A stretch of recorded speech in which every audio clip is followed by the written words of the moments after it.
పల్లవి మొదటి వచనం చివరి వచనం పాడుకొని మన ఆరాధనలో ప్రారంభించుకున్నాము. పల్లవి మొదటి వచనం చివరి వచనం.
గ్రంథం 42వ అధ్యాయము 10వ వచనం నుండి ప్రారంభం. యోబు గ్రంథము 42వ అధ్యాయము 10వ వచనం నుండి ప్రారంభం. మరియు యోబు తన స్నేహితుల నిమిత్తము ప్రార్థన చేసినప్పుడు యెహోవా అతని క్షేమస్థితిని మరలా అతనికి దయచేసెను. మరియు యోబునకు పూర్వము కలిగిన దానికంటే రెండంతలు అధికముగా యెహోవా అతనికి దయచేసెను. అప్పుడు అతని సహోదరులందరూ అతని అక్కచెల్లెలందరూ అంతకు ముందు అతనికి పరిచయులైన వారును వచ్చి అతనితో కూడా అతని ఇంట అన్నపానములు పుచ్చుకొని యెహోవా అతని మీద రప్పించిన సమస్త బాధను గూర్చి ఎంత లేని దుఃఖములను పొందితిమని అతని కొరకు దుఃఖించుచు అతన్ని ఓదార్చిరి.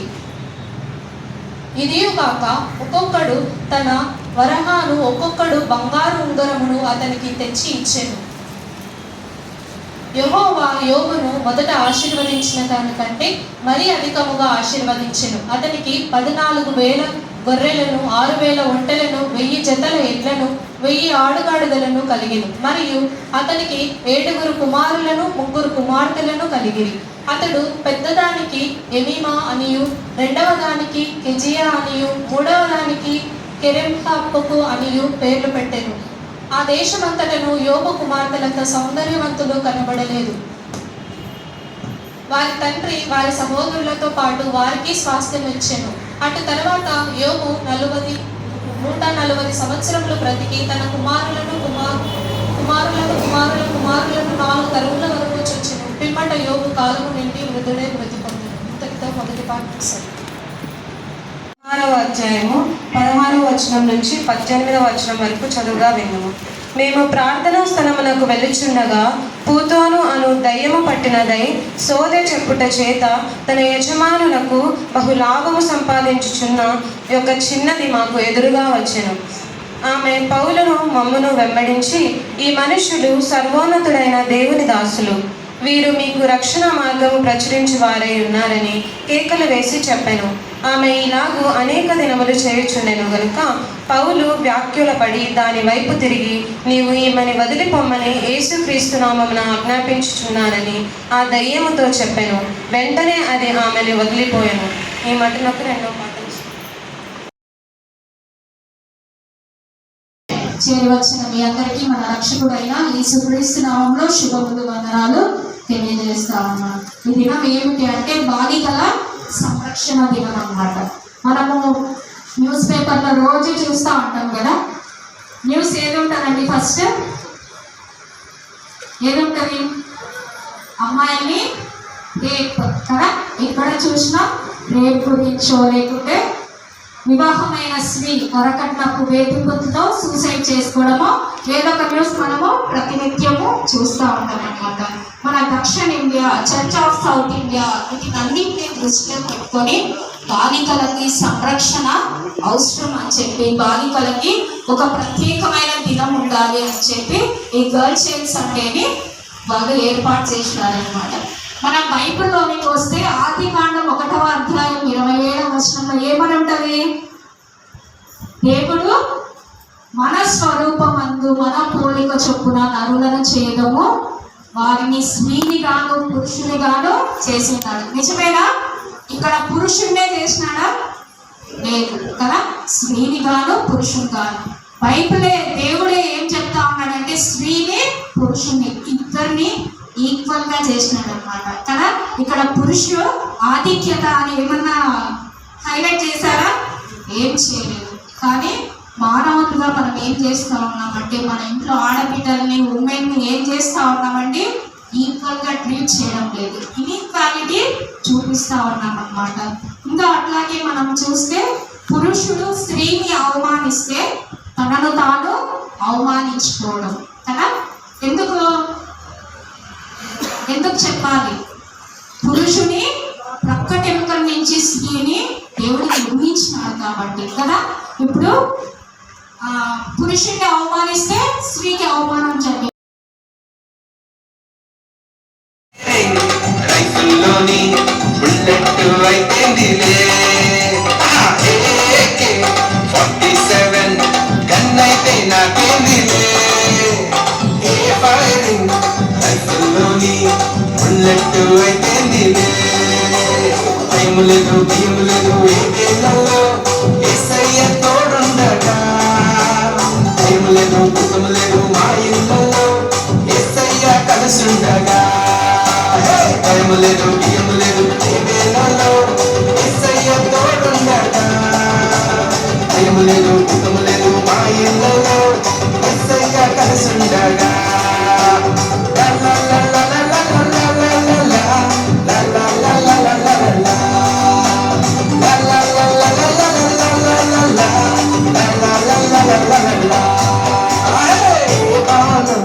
గురిపెట్టుతూ సాతాను ఎదురొచ్చినా నా ప్రాణం తీయాలని అన్నాగామే పన్నినా, ఏ ప్రాణం గురిపెట్టుతూ సాతాను ఎదురొచ్చినా నా ప్రాణం తీయాలని అన్నాగామే పన్నినా, భయం లేదు భయం లేదు ఏ వేళల్లో యేసయ్య తోడుండగా, భయం లేదు దుఃఖం లేదు మా ఇళ్ళలో యేసయ్య కలిసుండగా, భయం లేదు భయం లేదు ఏ వేళల్లో యేసయ్య తోడుండగా, భయం లేదు దుఃఖం లేదు మా ఇళ్ళలో యేసయ్య కలిసుండగా.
లోకం నాదే అని నిన్ను విడిచారు. ఘోర పాపిని నేను, యోగ్యత లేదు. ఓ మోసపోయి తిరిగి వచ్చాను. నీ ప్రేమనే కోరి తిరిగి వచ్చాను.